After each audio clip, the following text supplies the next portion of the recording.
जी sir, office में। हाँ, उसी को इंटरोगेट करने जा रहा हूं। पता है सर, वो क्रिमिनल नहीं है, लेकिन क्रिमिनल कोई मां के पेट से पैदा तो होता नहीं है। मजबूरी, हालात, लालच क्रिमिनल पैदा करते हैं। देखते हैं इसे किसने क्रिमिनल बनाया।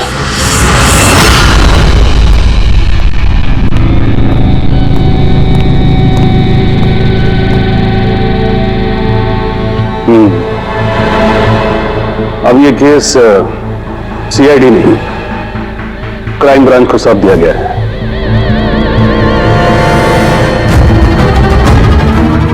अपनी सफाई में कुछ कहना चाहते हो?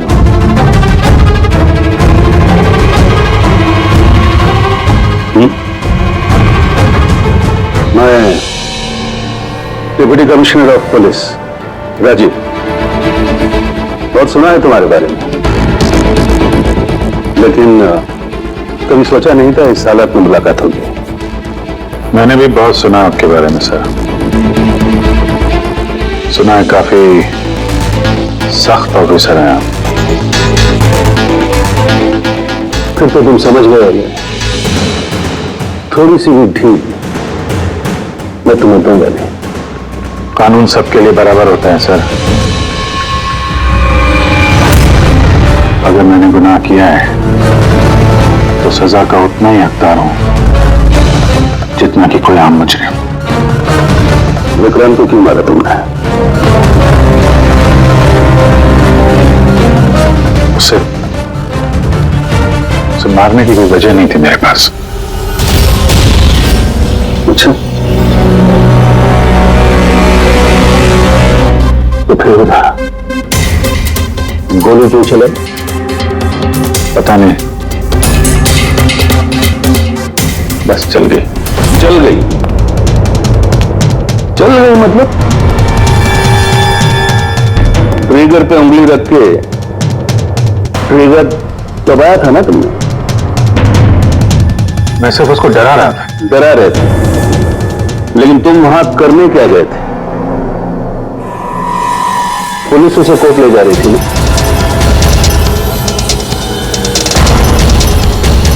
मेरे वहां होने की वजह जानने के लिए आपको सर मेरा और विक्रांत का इतिहास जानना होगा।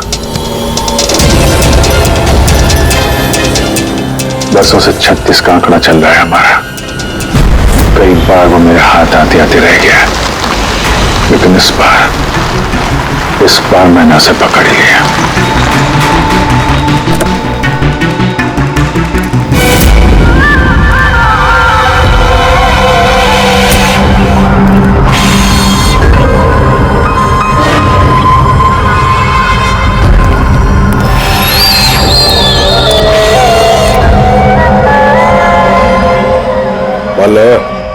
जी, आपने जितना बोला था उतना है।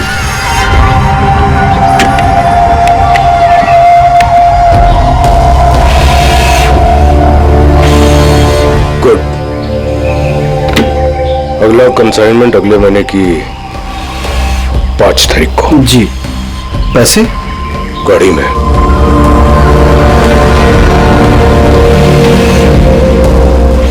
क्या बात है, इतना पसीना क्यों आ रहा है?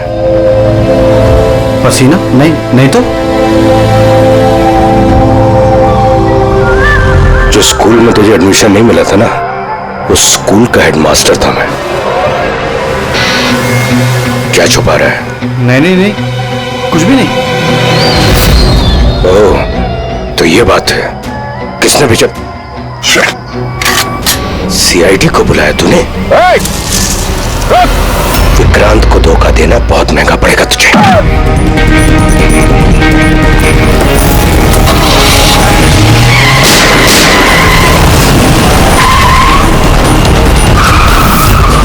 और इस तरह इस बार तुम उस तक पहुंच ही गए। हाँ, लेकिन हमेशा की तरह इस बार भी विक्रांत के नसीब में जेल की सलाखें नहीं लिखी थी। नामी गिरामी अपराधी विक्रांत ने सरकारी गवाह बनने का फैसला कर लिया है। वो मकरंद के खिलाफ अदालत में सारे सबूत देगा और इसके बदले अदालत उसकी सजा काफी हद तक माफ कर देगी। इन अपराधियों को पकड़ने के लिए हम लोग दिन रात एक कर देते हैं, अपने खून पसीना बहाते हैं। क्या इसलिए कि अदालत उनको दोबारा जुर्म करने के लिए छोड़ दे? अब अदालत को दोष मत दो अभिजीत। वैसे भी मकरन के खिलाफ उनके पास ज्यादा सबूत थे नहीं, और हमारा काम मुजरिमों को पकड़ना है, ना कि उनकी सजा तय करना। यार तो तुमको क्या लगता है, इसको छोड़ना सही है? अब सही तो नहीं है, पर हम लोग क्या कर सकते हैं,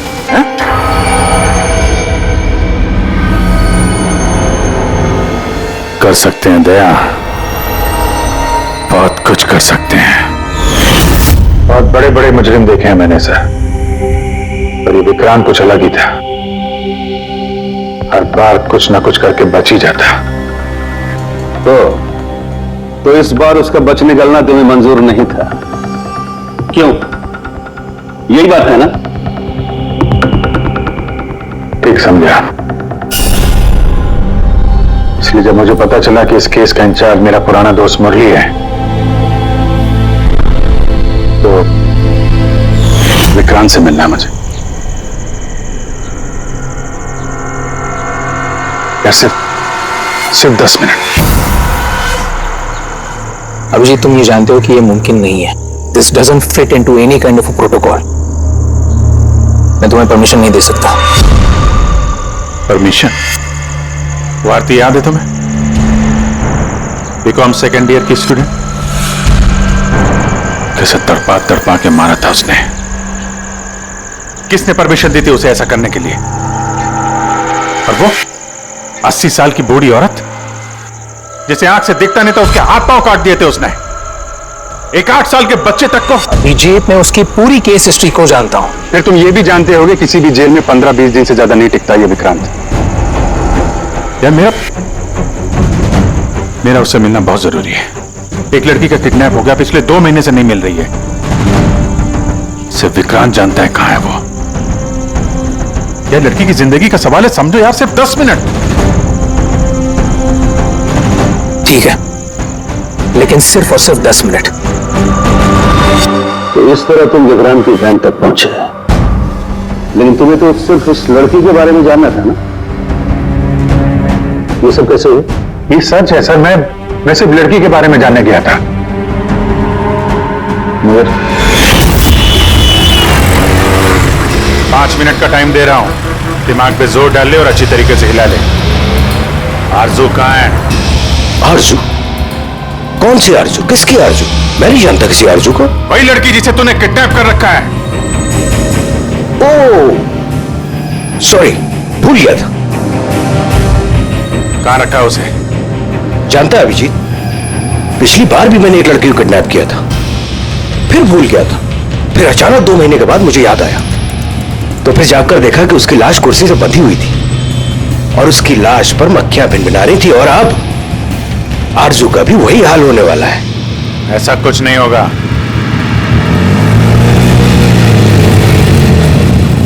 कहां है आरजू? हाँ, याद आया, मेरी जेब में, निकाल ले।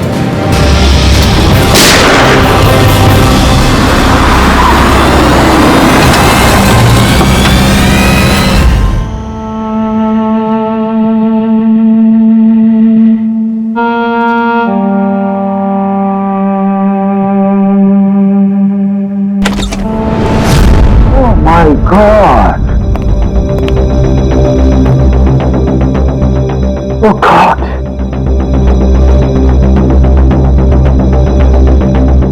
मुझे तुम जैसे जिम्मेदार ऑफिसर से ये उम्मीद नहीं थी मुरली।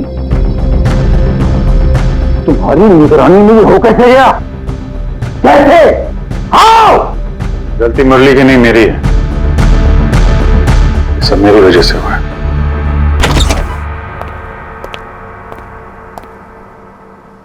वाह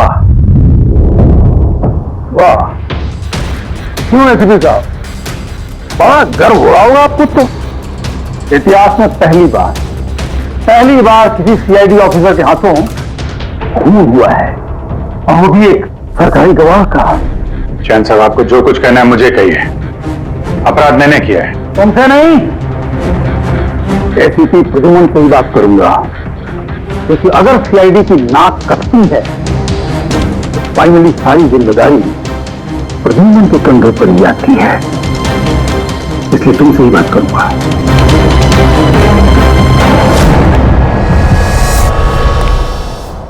कैसे हुआ ये सब? पता नहीं सर कैसे हो गया। मैं तो सिर्फ उसे गन दिखा के डरा रहा था सर। गोली चलाने का कोई इरादा नहीं था सर मेरा। अच्छा अच्छा अच्छा अच्छा अच्छा अच्छा अच्छा, तो तुम सिर्फ गन दिखा रहे थे, हाँ? और गन अपने आप चल गई। तुम सीआईडी ऑफिसर हो या कोई नौसिखिए? I mean amateur shooter. मैं पहला सवाल, तुम वहां गए क्यों थे? जब कानून अपना काम कर रहा था तो तुमसे किसने कहा था बीच में टांग अड़ाने के लिए? जैन जी प्लीज, आप जरा शांति से बात कीजिए। अभिजीत एक सीआईडी ऑफिसर है, कोई राह चलता आदमी नहीं। देखो, अभिजीत मेरे लिए सिर्फ और सिर्फ एक मुजरिम है, मकरम की तरह। हाँ वैसे कितने रुपए लिए तुमने मकरम से विक्रांत को मारने के लिए?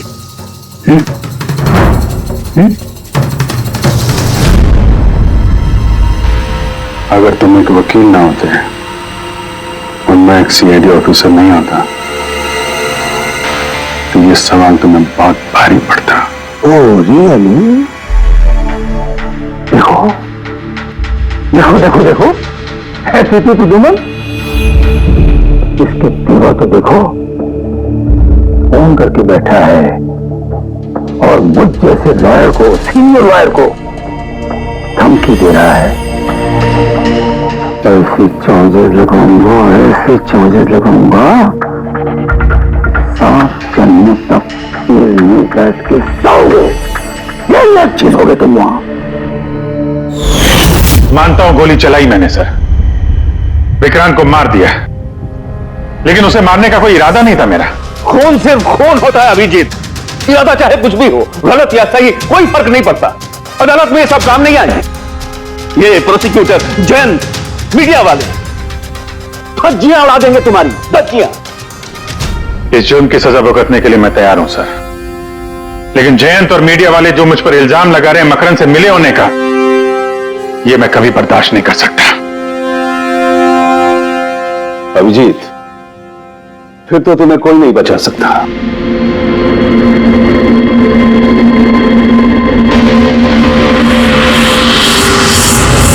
सारे सबूत और गवाह अभिजीत के खिलाफ है। यानी कोई उम्मीद नहीं है सर? कैसे उम्मीद है? अभिजीत ने खुद कन्फेस किया है कि गोली उसी ने चलाई।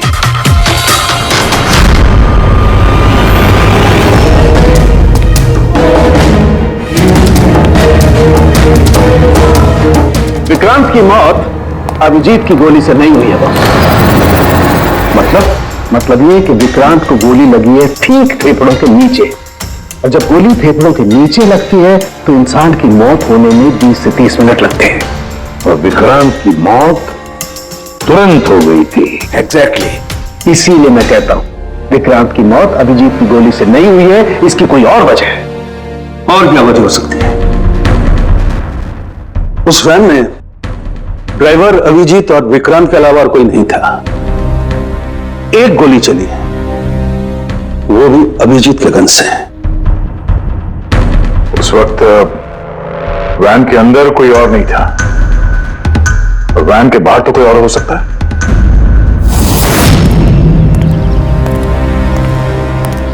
अभिजीत, उस वक्त गाड़ी के बाहर कोई था जिस वक्त गोली चली? नहीं, एक्चुअली पता नहीं, क्योंकि मेरा पूरा ध्यान तो विक्रांत पे था। अभिजीत, ठीक से याद करके बताओ, गोली चलने से पहले क्या हुआ था? कुछ अजीब हुआ था? कुछ भी?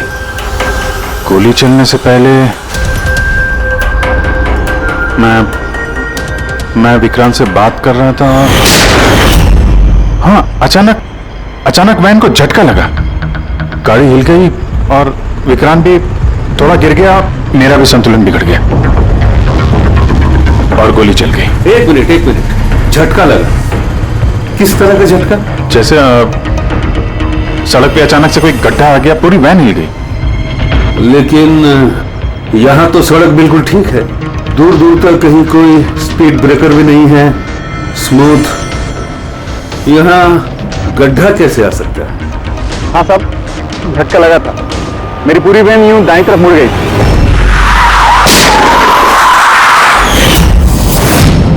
स्टीयरिंग खुद ब खुद घूम गया?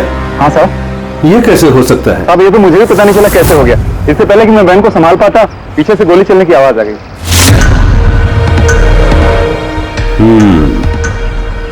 स्टीयरिंग व्हील का खुद ब खुद मुड़ जाना, गोली अपने आप चल जाना, सड़क पे कोई गड्ढा भी नहीं है। आखिर यहां हुआ तो क्या हुआ?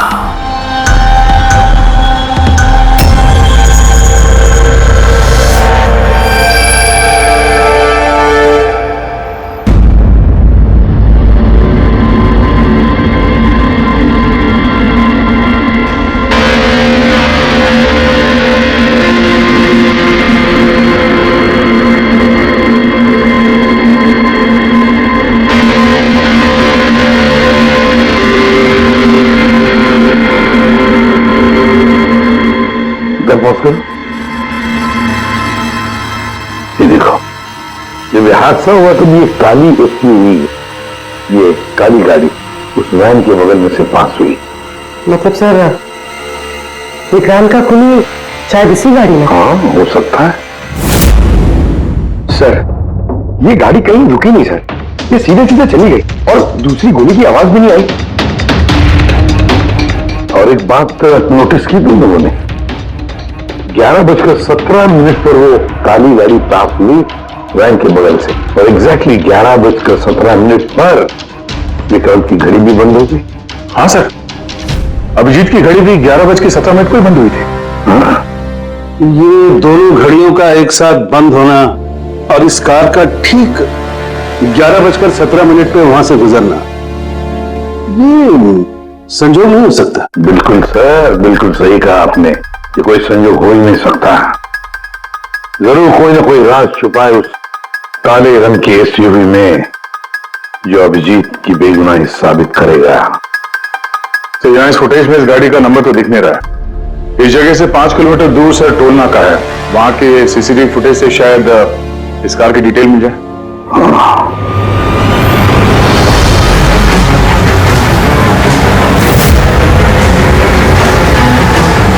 अगर वो गाड़ी टोल नाका से गुजरी ही नहीं तो यही कहीं आसपास होनी चाहिए, इसी इलाके में।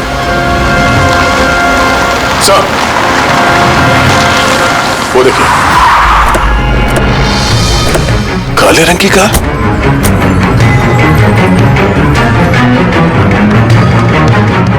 Oh no. रेडी, जरा आगे चेक करो।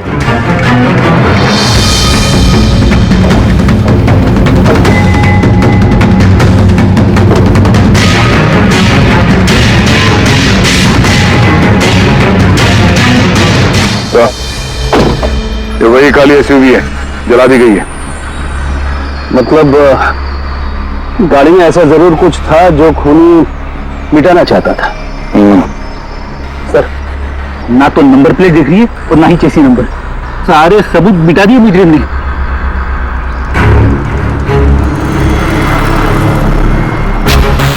ओह, फिर एक काम करो, जरा आसपास पूछताछ करो, देखो किसी ने यहाँ पे कुछ देखा है क्या। अरे सुनो, ये जली हुई गाड़ी के बारे में कुछ बता सकते हो क्या? जी नहीं। हाँ? ये देखिए, सीट के नीचे ये डिवाइस पड़ा था। Electric device. हाँ के क्या डिवाइस है, कुछ पता चला? हाँ बस, पता तो चल गया है, लेकिन इसे अच्छी तरह से समझाने के लिए मुझे एक डेमो देना पड़ेगा आप लोगों को। मान लीजिए कि ये विक्रांत है और हम इसे मारना चाहते हैं, लेकिन हम इसके करीब नहीं जा सकते हैं, तो फिर इसे कैसे मारा जाए? कैसे? डॉक्टर सालुंखे, हमें पता होता तो आपके पास क्यों आते? प्लीज आगे बताइए। हाँ, बताता हूं।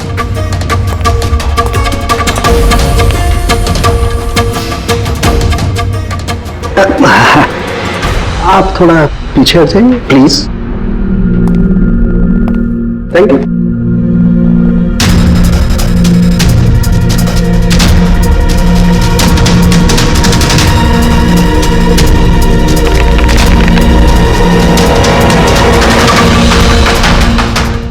देखा आपने, बस बिना नजदीक जाए इसे ऐसे मारा जा सकता है। ये आपने किया कैसे सर? क्योंकि जैसे ही हमें इस डिवाइस के बारे में पता चला, हमने विक्रांत के पुराने मेडिकल रिपोर्ट्स मंगवाए जेल में से। ये स्कैन 2 महीने पुराना है और ये वाला स्कैन ये हमने कल रात को लिया उसके बनने के बाद।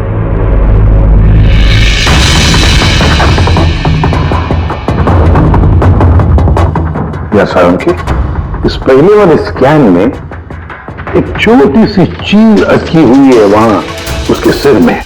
वही चीज इस 2 महीने बाद वाले स्कैन में शिफ्ट हुई है, हिल गई है, पीछे आ गई है। और ये छोटी सी चीज एक शार्पनर है बॉस, यानी गोली का छोटा सा टुकड़ा। और फिर ये शार्पनर वहां से इस तरफ शिफ्ट हो गया, जिस वजह से विक्रांत की सबड्यूरल हेमेटोमा यानी ब्रेन ब्लीडिंग की वजह से मौत हो गई। और ये शार्पनर अपनी जगह से हिला कैसे? उसी डिवाइस की वजह से जो हमें जल्दी हुई गाड़ी में से मिला। तो गोलियों के टुकड़े को हिलाने का डिवाइस ही है? सिर्फ गोलियां नहीं दया, इसने और भी बहुत सारी चीजें हिलाई, जैसे कि विक्रांत के हाथों की हथकड़ी, पुलिस वैन का स्टीयरिंग व्हील, दोनों की हाथ की घड़ी के कांटे, यहां तक कि अभिजीत की गन भी। मतलब लोहे की चीजें, तो जितनी भी लोहे की चीजें हैं वो हिल गई उस डिवाइस की वजह से। Exactly boss.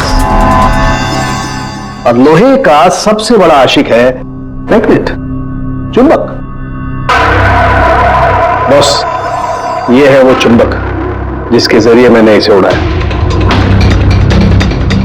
यानी उस काली वैन में भी एक ताकतवर लौ चुंबक था, इसकी वजह से पूरी की पूरी वैन दाईं तरफ चली गई और अभिजीत की मेटल की गन वो भी अपने आप चल गई। हाँ, और विक्रांत के सिर में जो अटका हुआ शार्पनर का टुकड़ा है वो भी शिफ्ट हुआ। सर, इतनी प्लानिंग के साथ तो वही मार सकता है जिसे शार्पनर के बारे में पहले से पता था, उसका कोई करीबी। मकरंद, मकरंद मतलब अभिजीत सर बेगुनाह? No, not at all. इतनी जल्दी किसी नतीजे पे पहुंचना ठीक नहीं होगा। मकरंद के खिलाफ जब तक हमको पक्का सबूत न मिल जाए, कानून की नजर में अभिजीत ही दोषी है। मकरंद के खिलाफ सबूत तो वही देगा ना जो विक्रांत के सेफ हाउस के बारे में जानता था, वरना मकरंद को कैसे पता कि विक्रांत किस रास्ते से कोर्ट पहुंचेगा। और विक्रांत की खुफिया जानकारी सिर्फ मुरली और उसके बाकी साथियों के पास थी। आप लोग ऐसे सोच भी कैसे सकते हो सर कि हमने से कोई गद्दारी कर सकता है? जितने ईमानदार आप लोग हैं ना, उतने ईमानदार हम लोग भी हैं। विक्रांत को कहां और कौन से सेफ हाउस में रखा गया था, ये सिर्फ आप लोग जानते थे और कोई नहीं। ये सच है ना? हाँ सर, नहीं पता थी। यहाँ तक हमारे घर वालों को पता नहीं थी, तो फिर हम बाहर वालों पे क्यों इल्जाम लगाएंगे? शायद पैसों के लिए किसी ने मकरंद को यह जानकारी दी हो। प्लीज साहब, हम भी पुलिस वाले हैं, जान की बाजी हम भी लगाते हैं। आप इस तरह इंफॉर्मेशन कहीं ना कहीं से तो लीक हुई है मुरली। हाँ सर, एक्चुअली मैं भी वही सोच रहा हूँ कि सेफ हाउस में 24 घंटे सीसीटीवी कैमरे लगे हुए थे, अगर भी कोई बाहर वाला अंदर नहीं आ सकता। क्या कहा आपने? चाहकर भी कोई बाहर वाला अंदर नहीं आ सकता? हाँ सर। झूठ! बाहर वाला कोई भी अंदर नहीं आया था। हाँ? क्यों? I am sorry sir, actually Jain ji कभी कभी आते थे। कभी कभी जैन जी आते थे। Yes sir. और कभी कभी जैन जी किस लिए आते थे? क्योंकि जैन जी मकरंद को हर हालत में जेल तक पहुंचाना चाहते थे। अच्छा, कहीं ये जयंती वो गद्दार तो नहीं है? वैसे भी कुछ ही दिनों में रिटायरमेंट होने वाला था, आखिरी केस था उनका। सोचा होगा संन्यास लेने से पहले थोड़े बहुत पैसे बना लो। सर, सर राकेश जयंत ने काफी पैसे बनाए। अभी 10 दिन पहले इसने पुणे में 10 करोड़ का फार्म हाउस खरीदा है। क्या? हाँ सर, ये रहे उस पार्टी के फोटोग्राफ।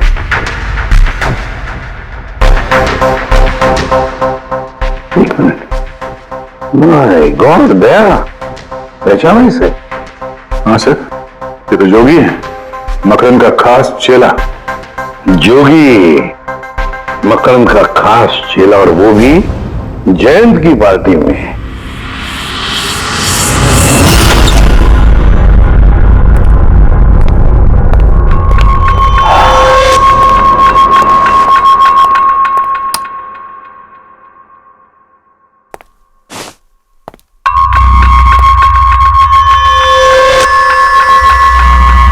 तुम यहां कैसे, और मेरे घर में घुसे कैसे? हाँ? मुजरिमों को उनके दिल से निकालने के लिए दिल के अंदर तो घुसना ही पड़ता है जैन साहब। मुजरिम मुजरिम मैं हूं या तुम? मैं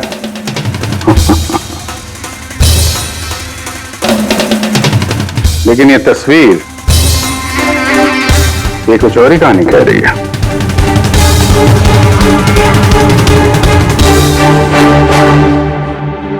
नो, आई डोंट नो, मैं नहीं जानता इसको। नहीं जानते? कमाल है, बहुत भोलेपन का नाटक कर रहे हो जैन साहब। मकरन के पैसों से ये फार्म हाउस खरीद लिया और अब उसके चेले जोगी को पहचानने से भी इनकार कर रहे हो। What nonsense! कौन जोगी, कैसा जोगी?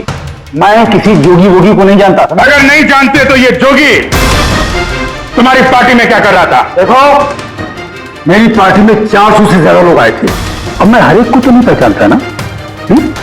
और रहा सवाल मेरे फार्म हाउस का, तो वो मेरी जिंदगी भर की खून पसीने की कमाई है, समझे? मकरन की बात कर रहे हो तुम? वो देखो, उस केस में उसके खिलाफ सारे सबूत मौजूद हैं। विक्रांत ने मरने से पहले मुझे सारे सबूत सौंप दिए थे। मकरन को तो मैं फांसी पर लटकाऊंगा और साथ में तुम्हें भी। देखो क्या हुआ, कुछ तो आना हुआ क्या लाइट को?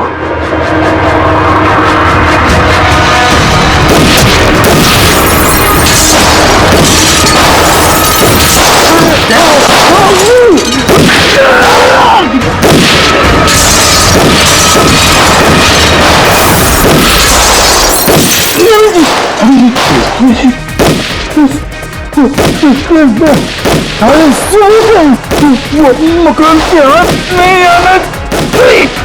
जैन जी,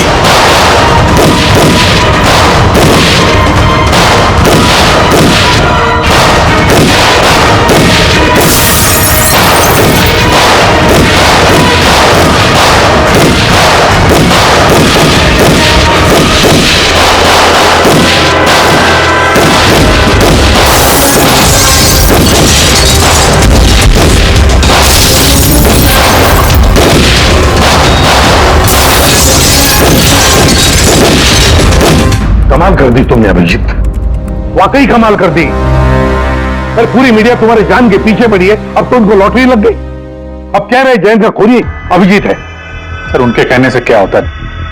आपको पता है मैं निर्दोष हूं सर। लेकिन तुम्हें वहां जाने की जरूरत क्या थी? जैन के घर में, वहां के सीसीटीवी कैमरे में साफ दिख रहा है कि जैन के मौत के वक्त तुम वहां थे।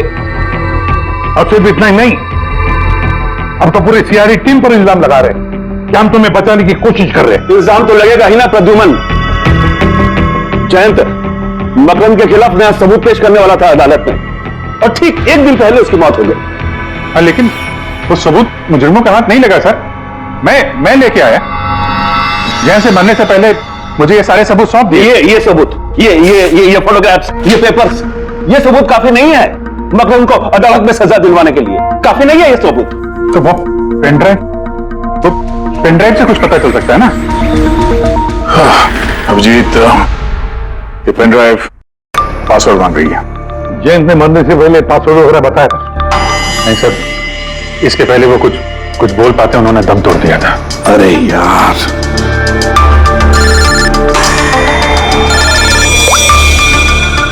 हेलो, हाँ पूर्वी। अच्छा, ओके ओके, ठीक है सर। पता चल गया जोगी को जैन जी की पार्टी में कौन लेके गया था। कौन लेके गया था? खुद जैन जी की पीए सोनल।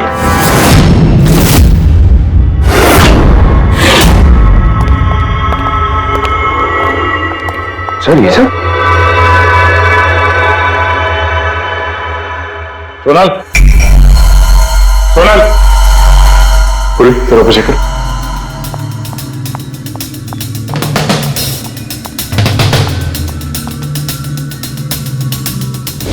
Sonal,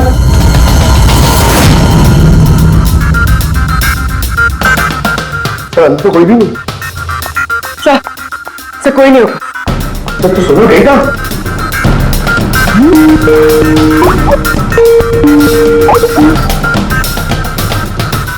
video call.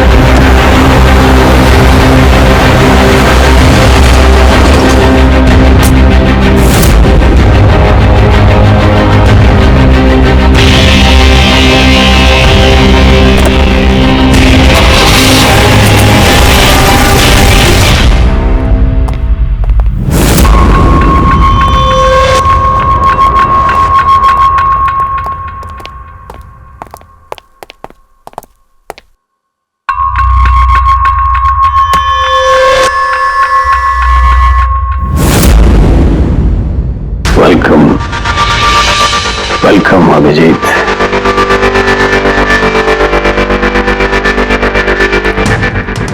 मकरंद के आशियाने में तुम्हारा स्वागत है।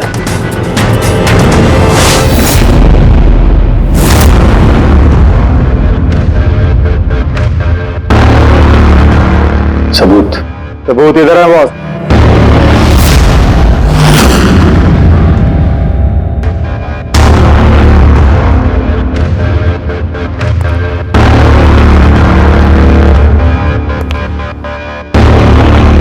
मकरंद, सबूत तुम्हें मिल चुका है, अब सोनल को जाने दो।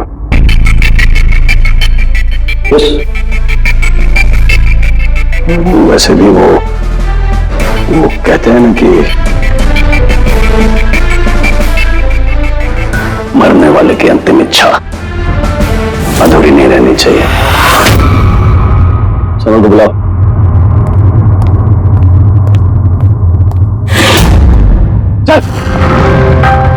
सर आप? सोनल तुम ठीक हो?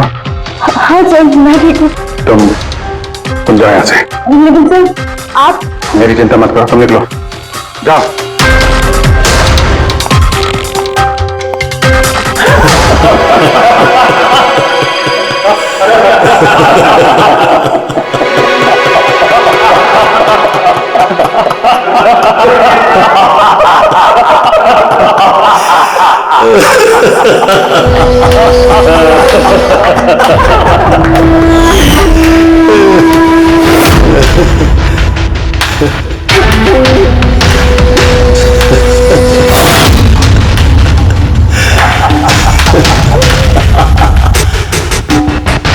सोनल, तुम भी मानते हो ना मेरे दिमाग को?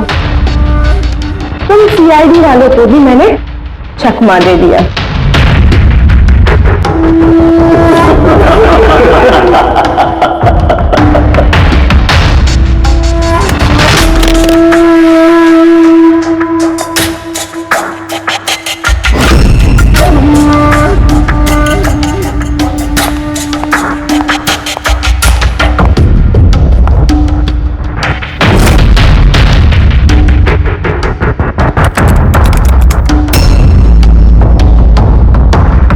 मुझे पता था जयंत यही पासवर्ड रखेगा।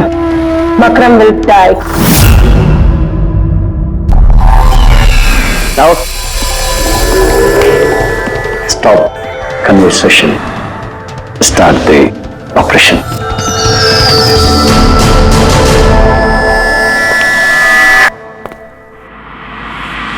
मरने का टाइम हो गया। टाइम हो गया?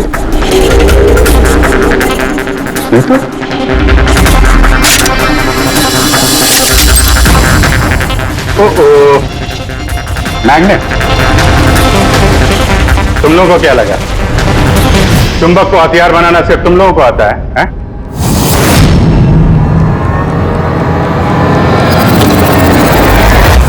इस ब्रीफकेस में वैसा ही चुंबक है जैसा तुम लोगों ने उस गाड़ी में लगाया था विक्रांत को मारने के लिए। मकरंद, खेल खत्म तुम्हारा।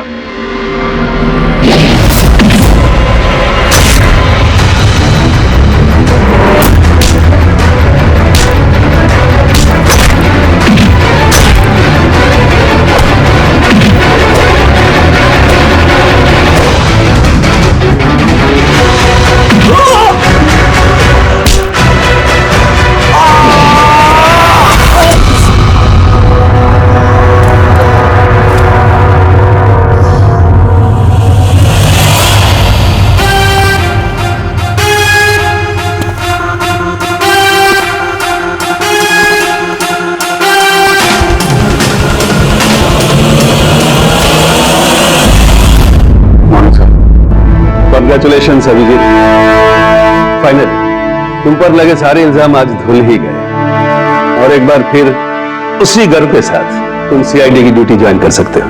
Thank you sir. हमने अर्जु को बचा लिया सर। मकरंद के साथियों को पता था कि विक्रांत ने उन्हें कहां कैद करके रखा था, तो सर जयंत जी का सपना पूरा नहीं हो पाया मकरंद को जेल भेजने का। चलो जो भी है, all well that ends well.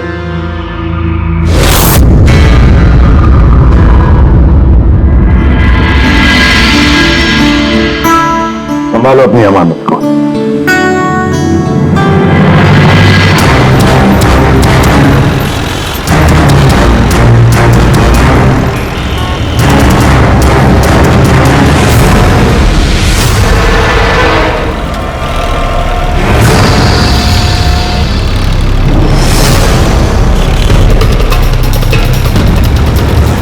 उस्ताद, बहुत डर लग रहा है।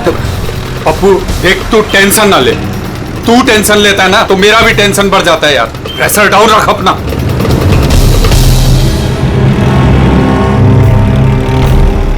उस्ताद, अपन जा कहाँ रहे? पप्पू देख, जुबान को लगाम दे और चुपचाप बैठे रहे। सही पहुंचेंगे हम।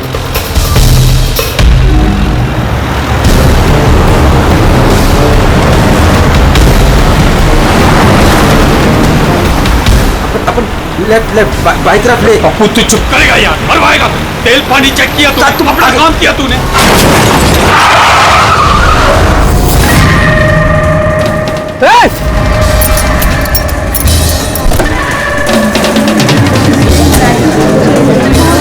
तेरी तो क्या किया तूने? पी के गाड़ी चला रहा है क्या सुबह सुबह में? अंधा है क्या? दिखा नहीं? ये अंदर बैठ के क्या देख रहा है मुझे? बाहर निकल। निकल इधर। क्या किया तूने? क्या किया? सर सॉरी सर, गलती हो गई। इतना बड़ा गाड़ी देखा नहीं तूने और ठोक दिया? मैं ठीक करा दूंगा सर, हमारा खुद का गैराज है सर। नहीं पप्पू सर, मैं एकदम A1 करा दूंगा सर। ये नया तरीका ढूंढा है धंधा करने का। तुम जैसे लोगों को ना मैं अच्छे से जानता हूँ। अभी रुको, पुलिस को बुलाता हूँ। सर पुलिस को। चुप करना यार। अरे वैसे भी तुम लोग टोइंग वाले को ना बहुत ज्यादा नाटक हो गए। सर मेरी बात तो सुनो सर। और तू देख क्या रहा है, जाके गाड़ी साइड लगा यार। अरे सर, अरे क्या रुकूं मैं? ऐसा करते हैं ना, साइड में बात कर लेते हैं। क्या साइड में हूं मैं? सर मैं बोल रहा हूँ ना, A1 करके दूंगा सर, नंबर 1।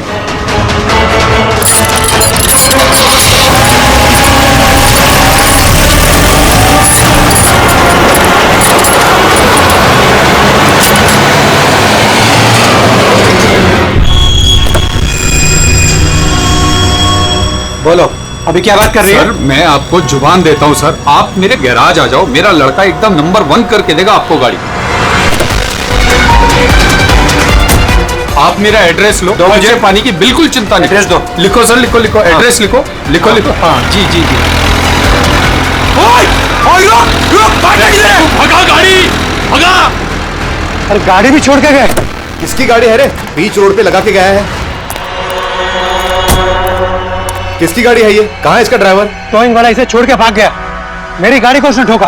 वो तो अच्छा हुआ मैंने उसका फोटो ले लिया है। क्या यार, अभी गाड़ी कैसे निकालूंगा मैं इधर से? ऑफिस जाने के लिए अभी लेट हो रहा है मुझे। अरे इस गाड़ी में तो लाश है।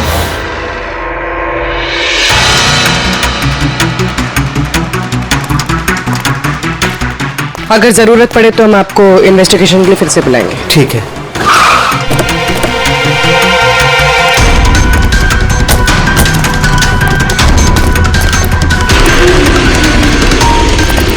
क्या पता चला? सर क्राउड की स्टेटमेंट्स ले लिए। ट्रक पे जिप-जैक टोइंग और रिकवरी लिखा हुआ था। ये ट्रक के नंबर प्लेट का फोटो। सर ये गाड़ी स्टार्ट नहीं हो रही है, इंजन खराब तो है इसका। सर क्राउड से किसी ने उस टोइंग ड्राइवर को बोलते हुए सुना था कि उसका अपना खुद का गैरेज है, वो गाड़ी गैराज ले जा रहा है। बॉडी चेक किया? हाँ सर।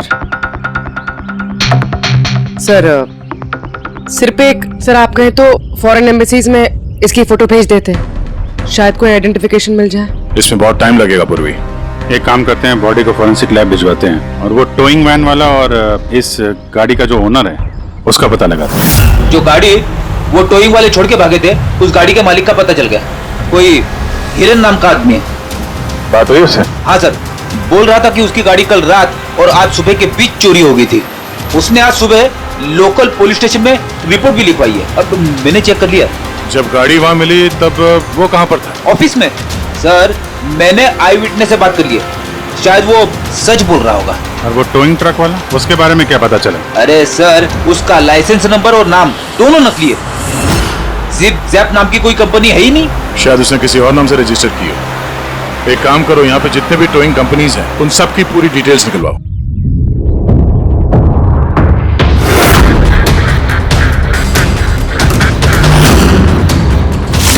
हम लोग सीआईडी से हैं।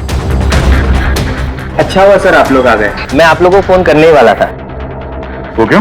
सर वो पिछले कुछ दिनों से सर हमारे यहाँ के सारे टोइंग वाले काफी परेशान हैं। काम आता है पर कस्टमर हाथ से निकल जाता है। क्या मतलब? मतलब सर जब कोई कस्टमर हमको गाड़ी पिकअप करने के लिए कॉल करता है, हम वहाँ पर चले जाते हैं, पर सर वहाँ पर जाकर पता चलता है कि गाड़ी तो पहले से ही कोई दूसरे टोइंग वाले आकर लेकर चले गए।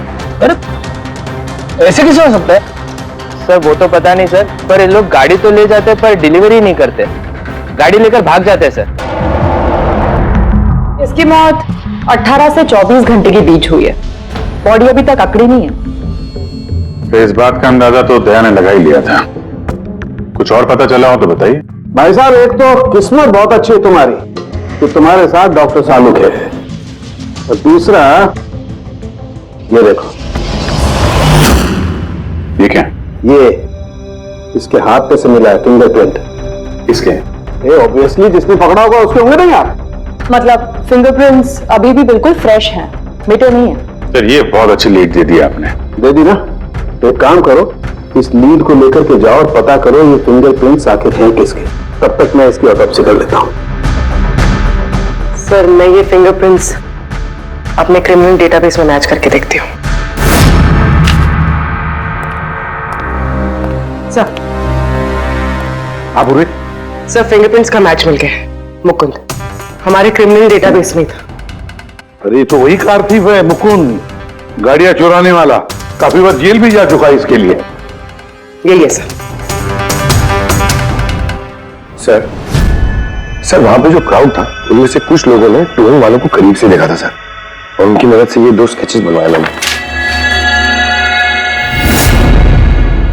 तो मुकुंद है? बिल्कुल अपना प्रमोशन कर लिया इसने। चोर से सीधा मर्डरर। अभिजीत कौन हो? इस मुकुंद ने ही इस औरत को मारकर उसकी बॉडी को किसी बंद गाड़ी की डिक्की में रखा। और सर वही उस कार को टो करके ले जा रहा था। सर पूछताछ किया तो पता चला कि जिप-जैप टोइंग जैसे नकली टोइंग कंपनीज पिछले कुछ दिनों में टोइंग के नाम पे गाड़ियों की चोरी कर रही है सर। और हो ना हो ये मुकुंद इस सब में शामिल है। लेकिन सर हमारे पास कोई सबूत नहीं है इसके खिलाफ। एग्जैक्टली सर, अब हम इसे पकड़ेंगे कैसे? रंगे हाथों। जूम टोइंग सर्विस जी, मेरी गाड़ी पीवी रोड के टर्न पे बंद पड़ गई। अब अपना टोइंग ट्रक भेज देंगे? ओके ओके, जल्दी आइए प्लीज। हाँ,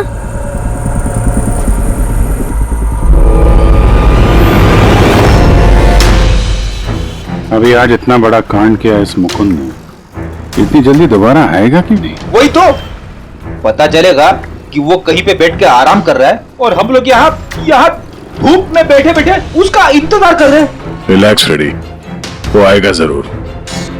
लालच इंसान को आराम करने नहीं देती। अब देखना यह है कि पूर्वी की गाड़ी को टो करने के लिए आता कौन है, जूम टोइंग सर्विस या मुकुंद।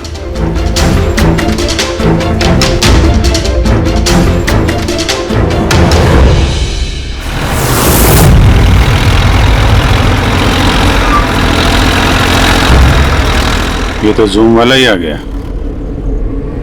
एक्चुअली गाड़ी स्टार्ट हो गई है, आप जा सकते हैं। Thank you so much.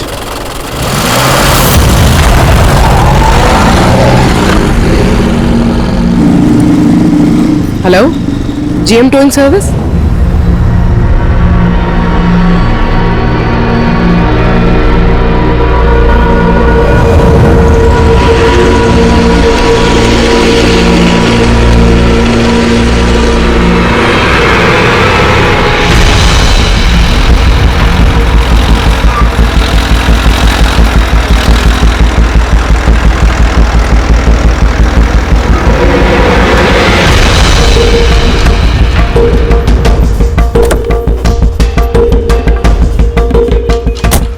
Madam? जी, मैंने जीएम टोइंग सर्विस में फोन किया था। ये तो स्पीड है।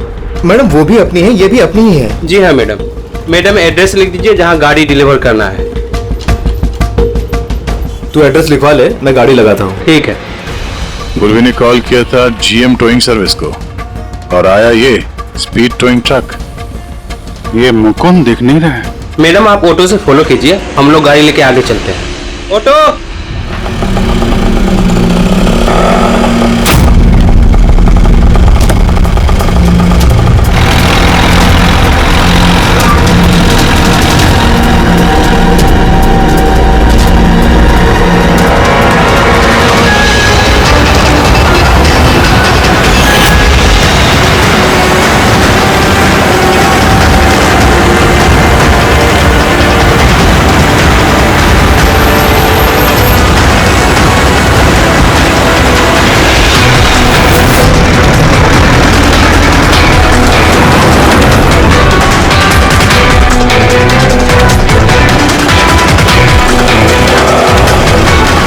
क्या हुआ? पता नहीं मैडम, ये गाड़ी क्यों बंद हो गई? कितना टाइम लगेगा? पता नहीं मैडम, मैं इंजन चेक करके बताता हूँ।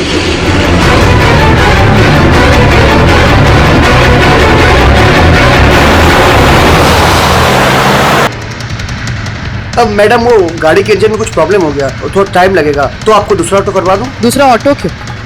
मैं तुम्हें सरकारी गाड़ी में लेके चलती हूँ। अरे मैडम, मैंने क्या किया? चल मैडम।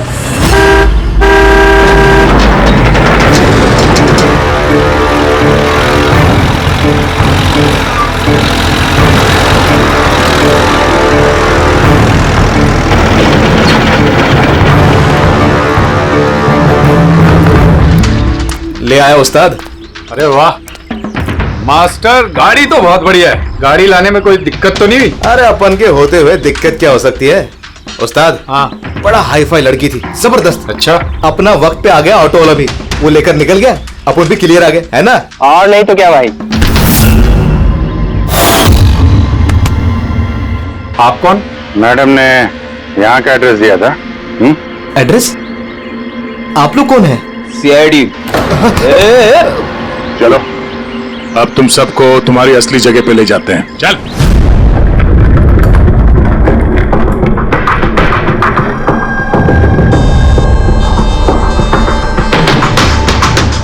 मुकुंद, बताओ क्या हुआ? चोरी कर करके बोर हो गया था तो फोन करना शुरू कर दिया है? बहुत खेल लिया पकड़ा पकड़ी। अब ये बता कि वो लड़की कौन थी और तूने उसको क्यों मारा? सर मैंने उसको नहीं मारा।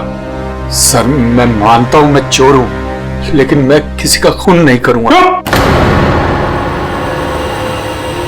झूठ बोलता है। तुम्हारी उंगलियों के निशान कैसे आए उसके बॉडी पर? सर मैं सच कह रहा हूँ सर, मैंने उसका खून नहीं किया। सर जब वो लड़की मुझे मिली वो तो पहले से ही मरी हुई थी। क्या कहा? पहले से ही मरी हुई थी? हाँ सर, मैं सच कह रहा हूँ सर, मेरा तो कार चोरी का छोटा सा बिजनेस है बस। हाँ, छोटा सा बिजनेस है, उसका हिसाब किताब हम बाद में कर लेंगे। मेरा मतलब है आसपास जितने भी टोइंग वाले हैं ना, मैंने उनका फोन नंबर टैप कर रखा है और जैसे ही उनको किसी भी कस्टमर का फोन आता है ना, मुझे पता चल जाता है। इससे पहले कि वो लोग वहां पहुंचते तुम अपने आदमियों के साथ वहां पहुंच जाते थे और कस्टमर्स की गाड़ी गायब। ये बताओ, वो लड़की कहां से मिली तुम्हें, कैसे मिली? आज सुबह टोइंग वालों को एक फोन आया, मुझे मालूम पड़ा तो बस मैं अपने आदमी को लेकर पहुंच गया लोकेशन पर। अच्छा वो आप आ गए। आपने ही फोन किया था? जी मैंने फोन किया था आपको। ये तो मना कर रहे थे जरूरत नहीं है।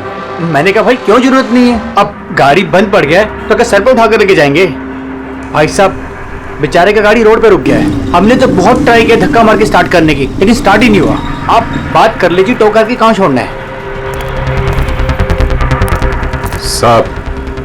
साहब गाड़ी का डिलीवरी करानी है, आप अपना एड्रेस लिख दो, हम लोग छुड़वा देंगे। सर बड़ा ही कोई अजीब सा एक एड्रेस उसने लिख कर दिया था, शहर से दूर कहीं कोने में। मैंने पूछा नहीं क्योंकि मुझे लगा मुझे वैसे भी कौन सी वहां गाड़ी लेकर जानी है। रिक्शा साहब, हम लोग आपकी गाड़ी लेकर आगे चलते हैं, आप ऑटो में बैठ के पीछे से आओ। रिक्शा वाला हमारा ही आदमी था, उसको मालूम था क्या करना है।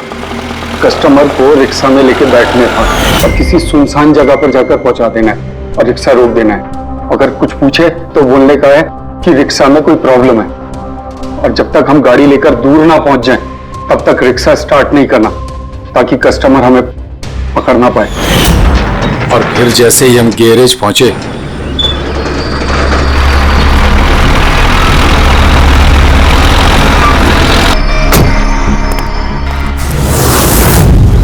क्या बात है उस्ताद, क्या जबरदस्त माल लेकर आए हो। गाड़ी तो मास्टर मक्खन है, गाड़ी के अंजर पंजर करो अलग, किसी को पता नहीं चलना चाहिए भाई।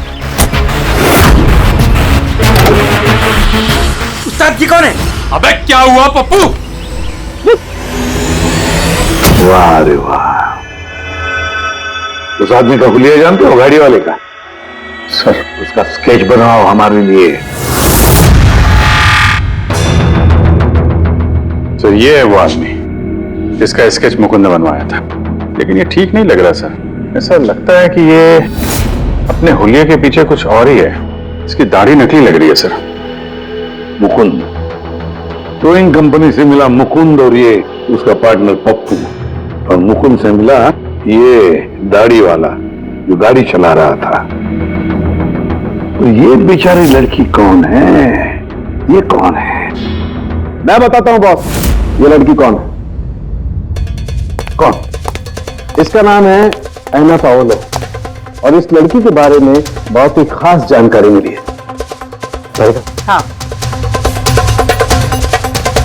ये बॉस, ये इस लड़की के पैरों का एक्सरे है, और इसकी उंगलियों को जरा गौर से देखो।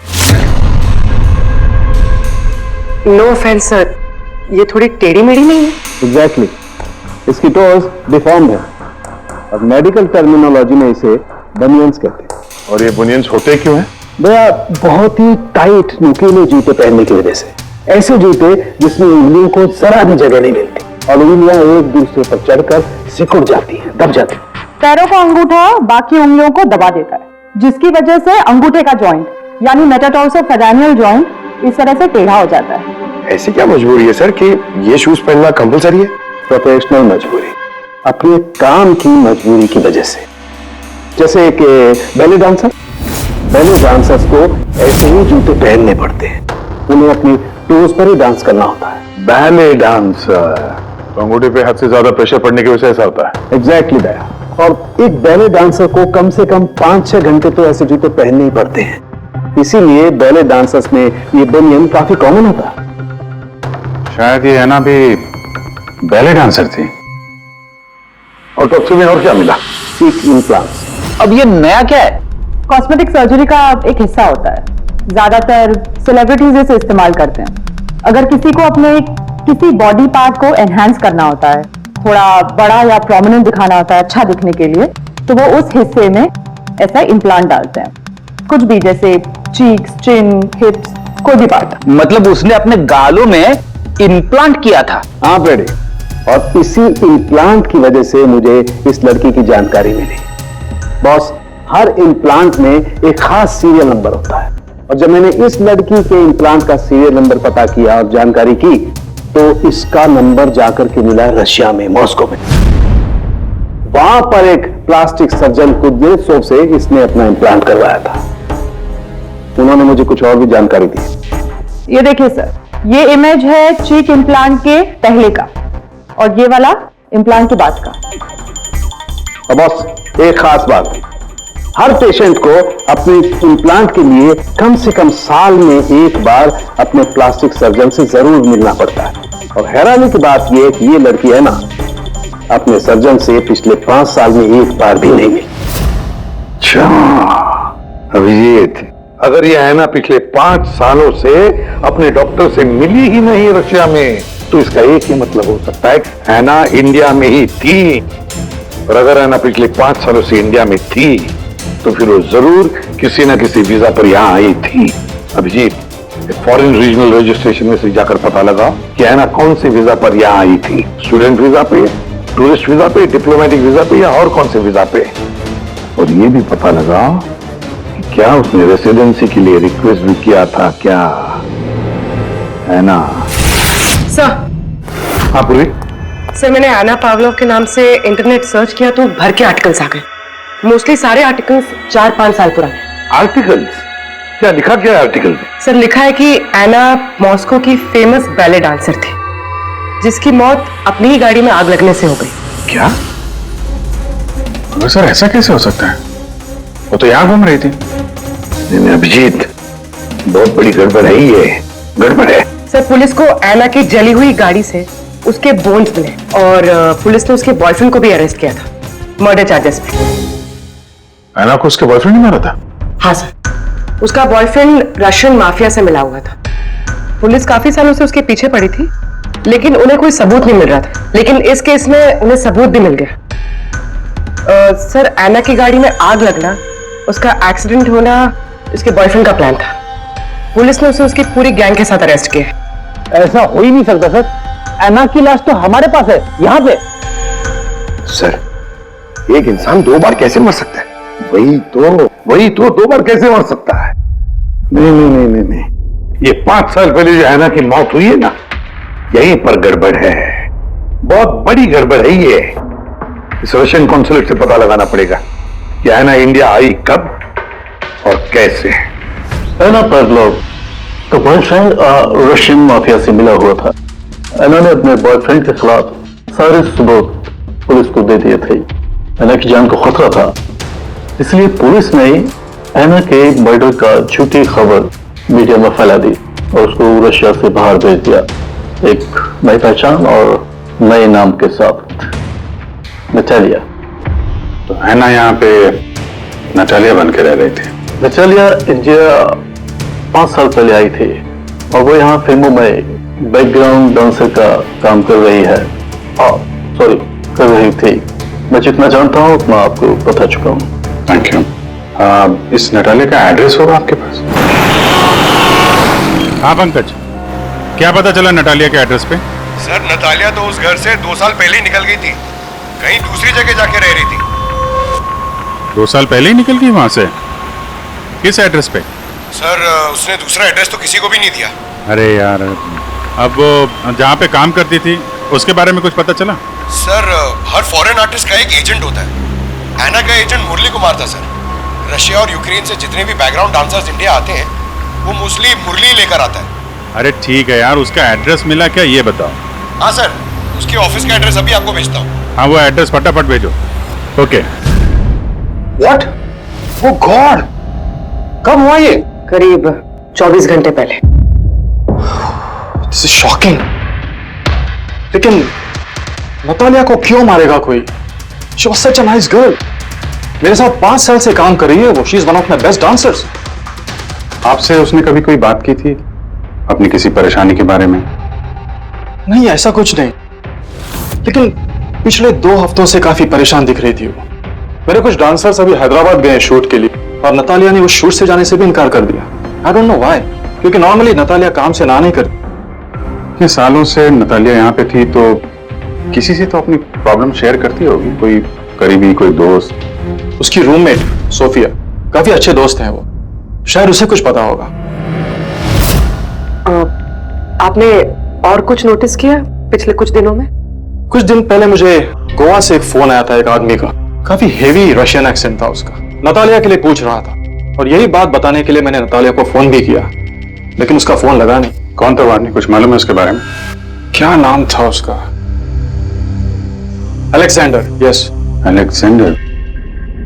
उसने कभी पहले भी बात की थी आपसे? नो। इस नटालिया का एड्रेस ले लो जरा। नटालिया का एड्रेस देंगे? श्योर। पंकज, जरा रशियन एम्बेसी से पता करो कोई अलेक्जेंडर नाम का आदमी इंडिया है क्या? कहाँ रहता है, कब आया, उसकी पूरी डिटेल्स निकालो।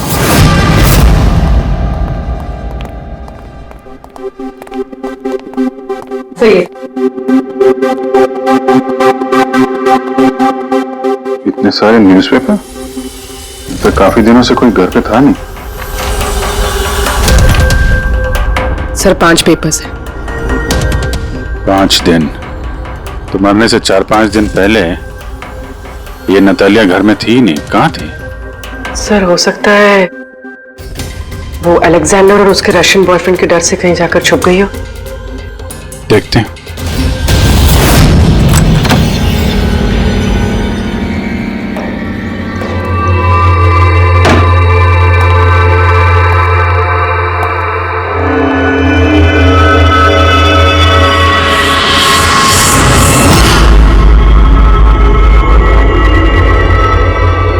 सारी चीज अपनी जगह पे है, कहीं कुछ हाथापाई के निशान दिख नहीं रहे।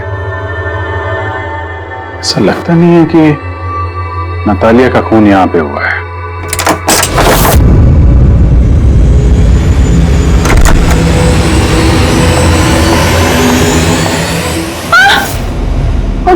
Calm down, calm down. Ma'am, we from CID.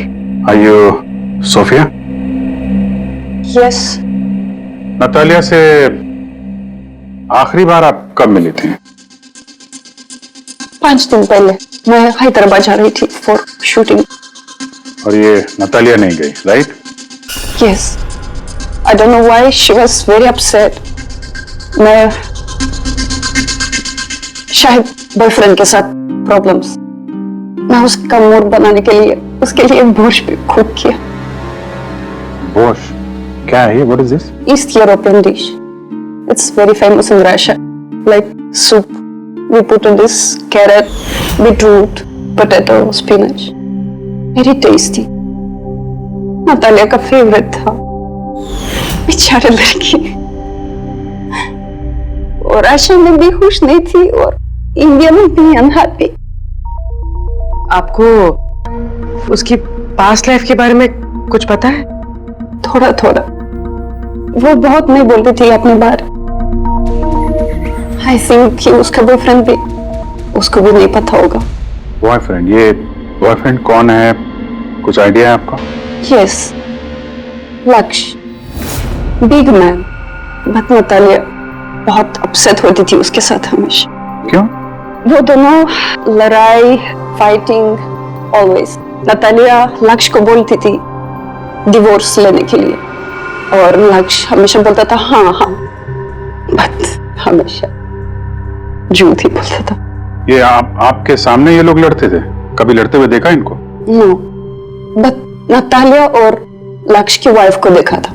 ये हैदराबाद जाने से पहले 1 डे बिफोर हम शूटिंग पे थे और लक्ष्य की वाइफ आई थी और सेट पे नतालिया को बहुत गाली दी, बहुत shouting and big fight, very bad. I see. ये लक्ष्य का एड्रेस है आपके पास? नतालिया के साथ अफेयर को कितना टाइम हो गया? तो करीब 1 साल हो गया और सर हम दोनों डिवोर्स भी ले रहे हैं। सर रिसेंटली मैंने एक दूसरा बंगला भी खरीदा है। हाँ, देखती हूँ कितने दिन रह पाता उस 2 टके की डांसर के साथ। 6 दिन पहले आपका नटालिया से कोई झगड़ा हुआ था? जी हुआ था, और उस टाइम मुझे बुरा भी लग रहा था कि मुझे उससे झगड़ा नहीं करना चाहिए था। मैंने अच्छा नहीं किया, लेकिन मैंने बहुत अच्छा करा उसकी बेइज्जती करके। जो औरत मेरी जिंदगी बर्बाद करेगी, मैं उसकी जिंदगी नहीं बर्बाद करूंगी क्या? तुम्हारा आता क्या है दूसरों की लाइफ बर्बाद करने के सिवा? एक मिनट। कल रात नतालिया का खून हो गया, समझे? आखिरी बार कब बात हुई थी उससे? सर उस दिन झगड़े के बाद वो मेरा फोन नहीं उठा रही है सर। कल रात कहाँ थे तुम? सर मैं अपने नए बंगले पे था। कोई साथ में था? कोई आई विटनेस? नहीं सर, मैं अकेला था। और आप? मैं भी घर पे ही थी, अकेले। हाँ पंकज, अलेक्जेंडर मुंबई आ रहा है। कितने बजे?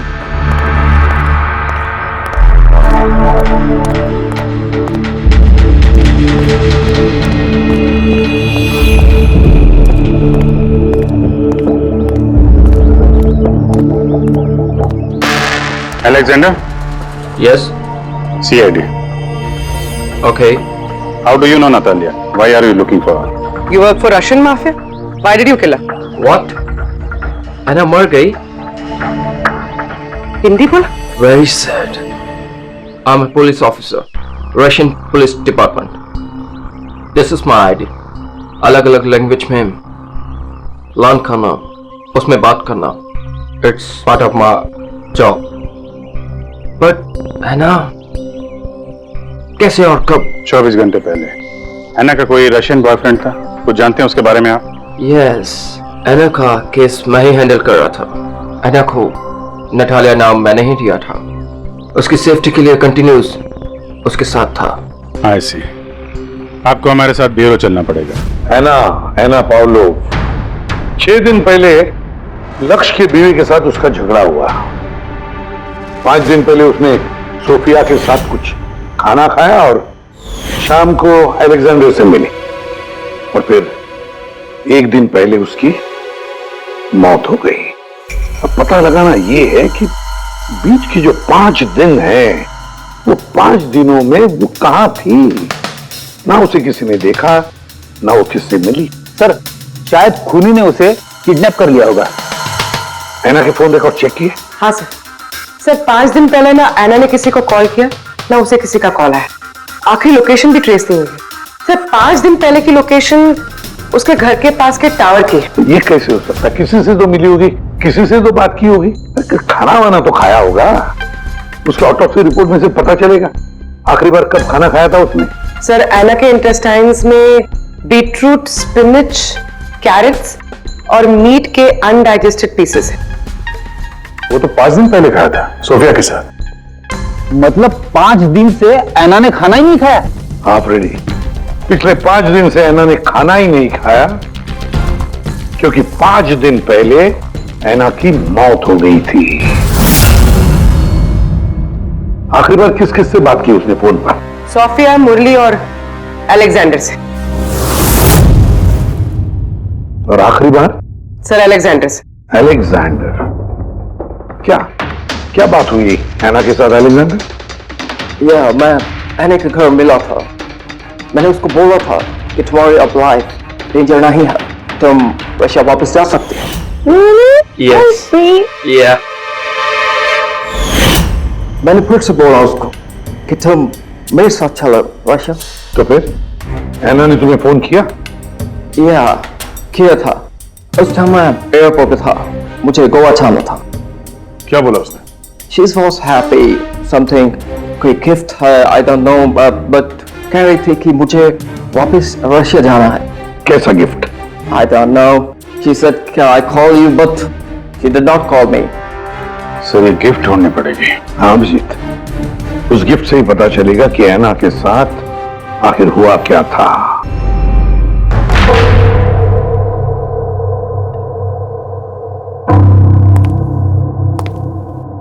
आपने कुछ अलग देखा? Like, did you see something different? No, मैं इस कमरे में नहीं आई थी। ये नतालिया का कमरा है। नतालिया को हाल ही में कोई गिफ्ट मिला है। उस गिफ्ट के बारे में कुछ आपको मालूम है? नहीं। अभिजीत, गिफ्ट बॉक्स तो है लेकिन खाली है, कुछ नहीं अंदर।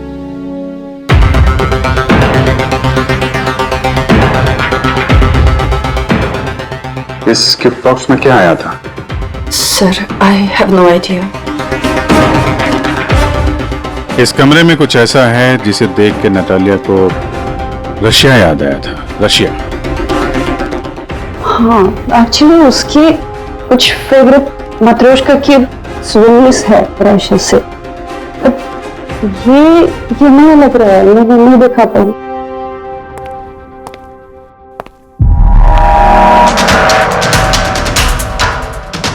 ये नया है?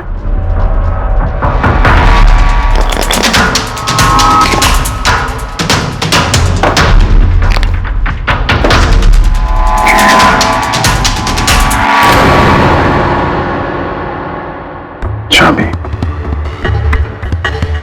ये चाबी के बारे में आपको जानती हैं? नहीं सर, ये घर का नहीं लगता है। स्टॉल में ये चाबी छुपा के रखी। किस चीज की चाबी हो सकती है? JMW, ये तो इंडियन कंपनी है। पंकज, ये जो सीरियल नंबर है ना, इससे इस JMW कंपनी से पता लगाओ किसको ये चाबी दी है उन लोगों ने। सर, JMW कंपनी ने बताया कि इस सीरियल नंबर वाले ताले चाबी का सेट जय हार्डवेयर को बेचा था और जय हार्डवेयर से पता चला है कि ये ऑर्डर इस बंगलों से आया था। जिसने ऑर्डर किया था उसकी डिटेल मिली? नहीं सर, यहाँ पे जो कारपेंटर काम कर रहा था उसने ऑर्डर किया था। बंगले का मालिक कौन है ये तो उसे भी नहीं पता। नया बंगलो लगता है।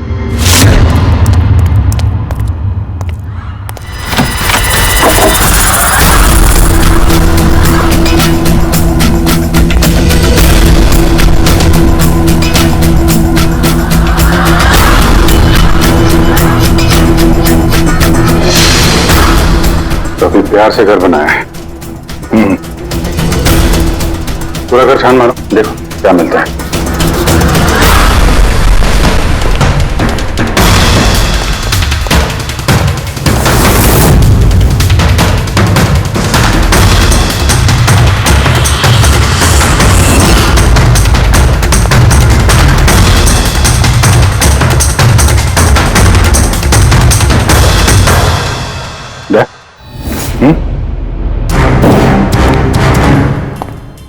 यार यहाँ पे कुछ स्टिकी है।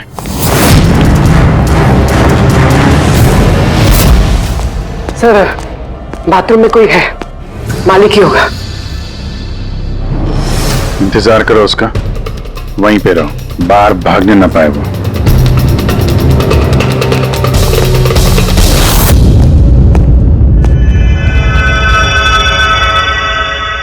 लुमिनॉल टेस्ट करते हैं।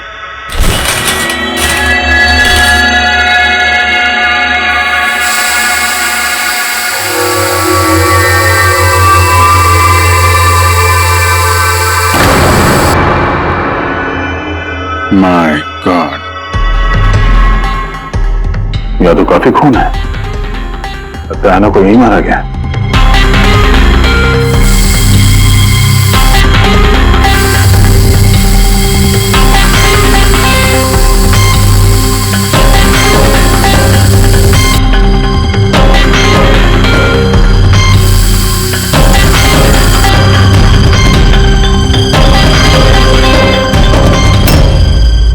सर, ये ट्रेन तो फ्रिज की तरफ जा रहा है।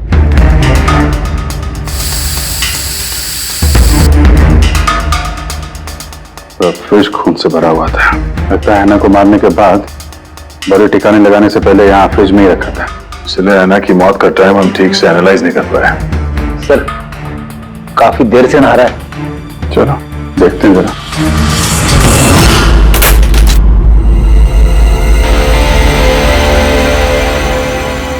ठीक से नहा ली? कहीं खून तो नहीं रह गया? नतालिया शादी करके घर बसाना चाहती थी, खुद का घर लेना चाहती थी। मैंने सोचा अगर लक्ष्य से पहले अगर मैं उसे ये सारे आयशो आराम दे दूं, शायद वो मेरी हो जाए। इसीलिए ये घर खरीदा मैंने उसके लिए। It was a gift. और घर की चाबी एक रशियन डॉल के अंदर डाल के उसके दरवाजे के बाहर छोड़ दी। हाँ, उस रात मैंने उसे अपने घर बुलाया। मत जाओ, डोंट गो प्लीज। तालिया, ये घर तुम्हारा है, तुम्हारे लिए खरीदा है मैंने। A gift from me to you. मेरे लिए? That's right. Natalia, I love you. Will you marry me? Stop saying it, please. You're like my father, जैसी हो।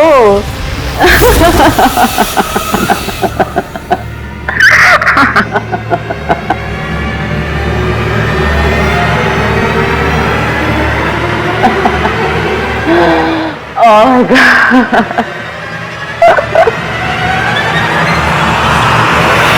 प्यार करता था मैं उससे,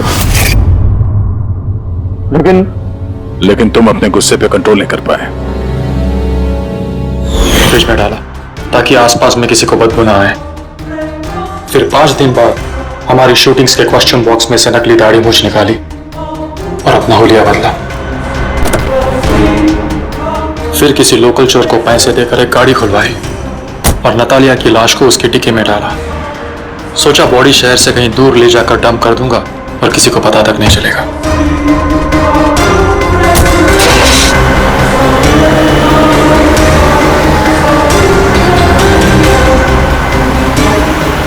लेकिन गाड़ी बीच रास्ते में ही बंद पड़ गई। इससे पहले कि मैं कुछ सोच पाता, वहां भीड़ जमा हो गई और मेरा प्लान फेल हो गया। मुरली, प्यार जबरदस्ती से नहीं होता। वजह चाहे कुछ भी हो, पर गुनाह तो तुमने किया है और उसकी सजा भी भुगतनी पड़ेगी।